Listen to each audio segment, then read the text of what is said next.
सीखने की शुरुआत श्वेतांबरी शर्मा के साथ। नमस्कार दोस्तों, मैं हूं श्वेतांबरी शर्मा और स्वागत है आपका पौराणिक कथाओं तथा धार्मिक कहानियों से जुड़े मेरे चैनल रोली अक्षत में।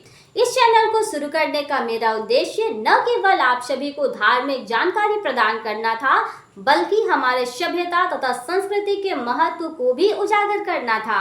मेरे द्वारा बनाया गया ये चैनल सभी उम्र के लोगों के लिए काफी लाभकारी है या फिर काफी बेनिफिशियरी है, क्योंकि इससे न केवल आपको धार्मिक जानकारी मिलेगी, बल्कि हमारी सभ्यता तथा संस्कृति के महत्व को भी समझने में काफी आसानी होगी।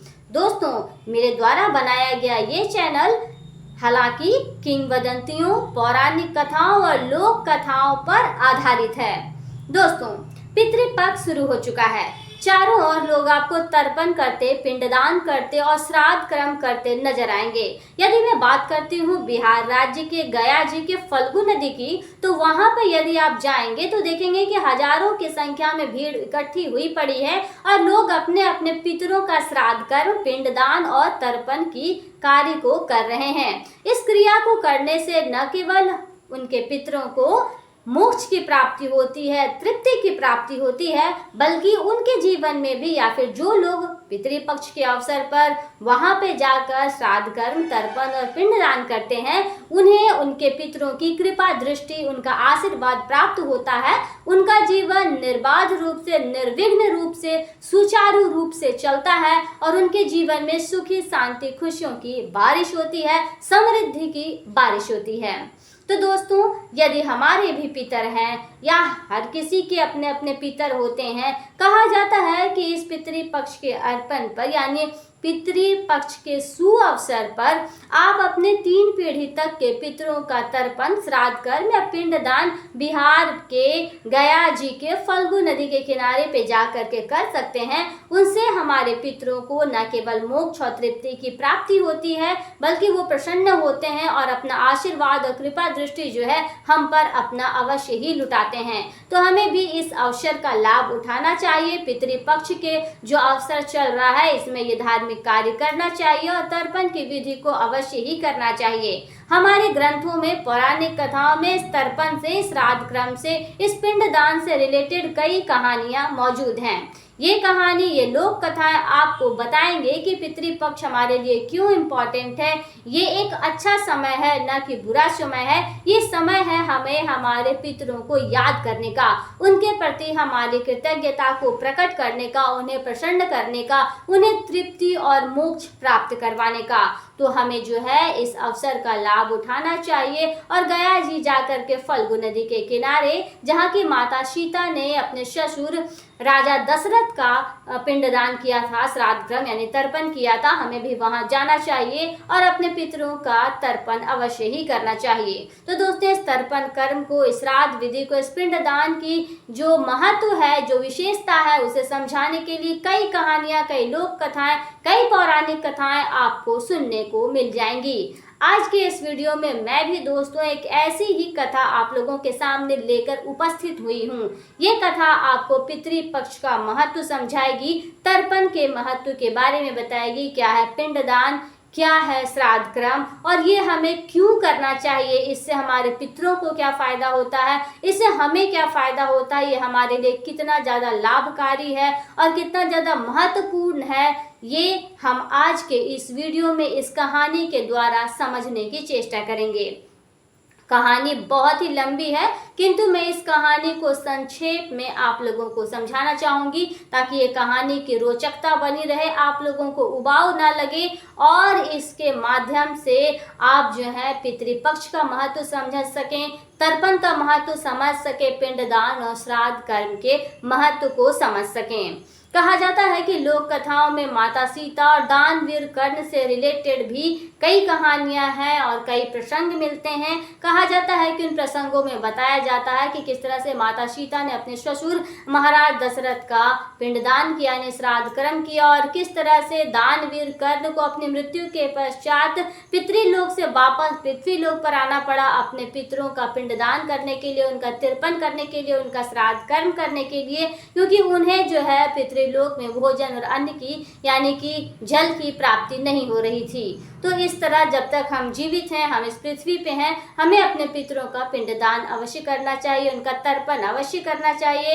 इस अवसर पर गरीबों को, ब्राह्मणों को भोजन कराना चाहिए, जितना हो सके दान करना चाहिए और सुकर्म, अच्छे कर्म को करना चाहिए, जिसका फायदा हमें हमारे वर्तमान के जीवन पे मिलता है और जब हम परलोक सिधार जाएं तो भी हमारे पुण्य कर्म हमारे साथ जाते हैं। तो दोस्तों, इसी से रिलेटेड है आज की ये छोटी सी कहानी। तो ज़्यादा देर न करते हुए मैं शुरू करती हूँ आज की इस कहानी को।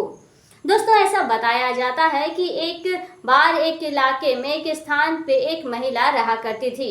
उनका के नाम शलोती बताया जाता है। कहा जाता है कि बहुत ही पतिव्रता स्त्री थी और बहुत ही ज़्यादा बुद्धिमान भी थी और कहा जाता है कि उनमें जो है साध्वी के सारे गुण विद्यमान थे। वो एक धार्मिक किस्म की महिला थी। ऐसा कहा जाता है कि उनके पति का एक दिन स्वर्गवास हो गया, जिनसे कि वो अत्यधिक प्रेम किया करती थी और उन्होंने इसके बाद एक उपाय निकाला कि वो अपने पति और अपने पितरों का तर्पण करना चाहती थी। किंतु वो तर्पण तो करना चाहती थी, लेकिन उनके पास उतने धन नहीं थे, उतने साधन, उतने सामग्री नहीं थे जिनका उपयोग करके वो अपने पितरों का और अपने पति का तर्पण कर सके।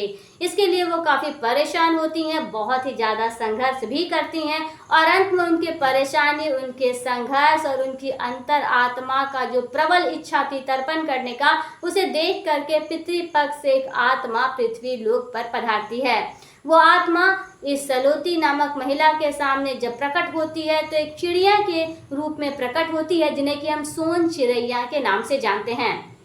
इस चिड़ैया का नाम वहाँ सुगना बताया जाता है। ये सलोती नामक महिला ये सुगना नामक चिड़िया से मिलती हैं, उनसे बातें करती है और अपनी सारी परेशानी इस चिड़िया को कह सुनाती हैं। ये चिड़िया उस समय ठान लेती है कि उन्हें शलोती का मदद करना है, इसीलिए वो उन्हें एक उपाय बताती हैं जो कि बहुत ही ज़्यादा संघर्षप्रद है, किंतु वो उपाय करने से ये अपने पितरों का तर्पण कर पाएंगी।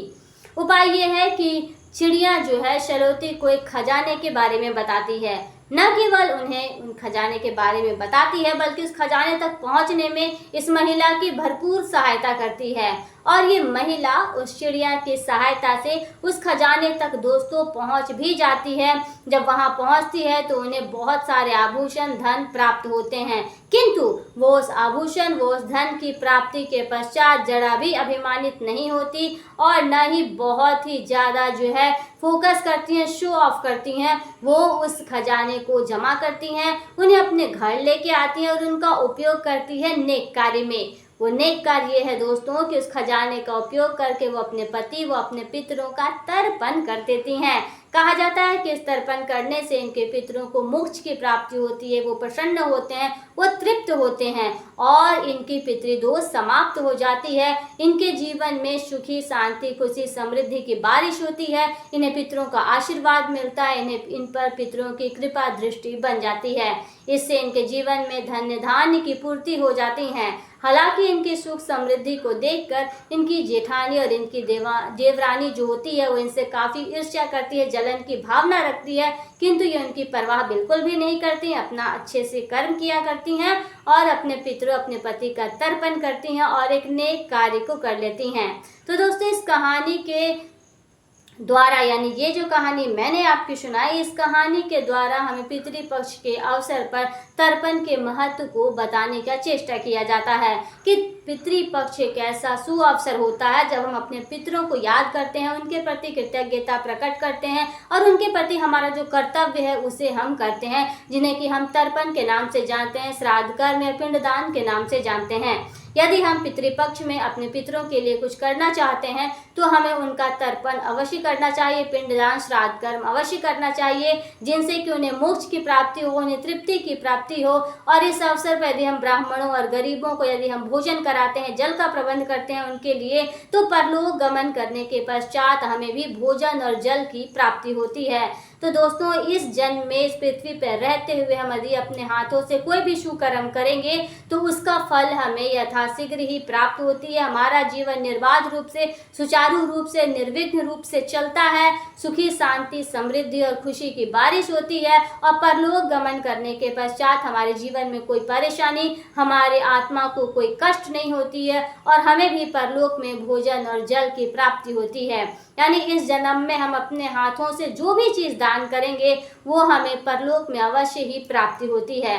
तो दोस्तों इस कहानी के माध्यम से हमें पितृदोष से मुक्ति पाने का उपाय, पितृपक्ष का महत्व, तर्पण का महत्व, पितरों की क्या महत्वपूर्ण रोल है हमारे जीवन में, ये सब कुछ बताया गया है। मुझे उम्मीद है दोस्तों कि आपको ये कहानी अवश्य ही पसंद आई होगी और अवश्य ही रोचक लगी होगी। यदि ये कहानी आपको पसंद आई हो, ये कहानी आपको रोचक लगी हो, आपने इससे कुछ सीखा है, आपके लिए ये जरा सा भी लाभकारी सिद्ध हुई हो, तो कृपया अपनी राय मुझे कमेंट बॉक्स में लिख भेजें। मुझे आपकी राय का हमेशा इंतजार रहता है। साथ ही आप मुझे सपोर्ट करना ना भूलें। मुझे सपोर्ट करने के लिए बस आपको मेरे इस चैनल को लाइक, शेयर और सब्सक्राइब करना होगा ताकि मैं मोटिवेट हो सकूं और आपके लिए तरह तरह के रोचक वीडियोस बना सकूं, आप तक धर्म और ज्ञान की बातें समझा सकूं, अपने संस्कृति और अपनी सभ्यता के महत्व को उजागर कर सकूं। तो दोस्तों मुझे उम्मीद है कि आप मेरी सहायता अवश्य ही करेंगे, मुझे सपोर्ट करेंगे अवश्य ही। तो दोस्तों आज के इस वीडियो में केवल इतना ही। दीजिए इजाजत, फिर मिलते हैं अगले वीडियो में एक नए चरित्र के साथ या फिर एक नई छोटी सी रोचक कहानी के साथ। तब तक के लिए दीजिए इजाजत। धन्यवाद।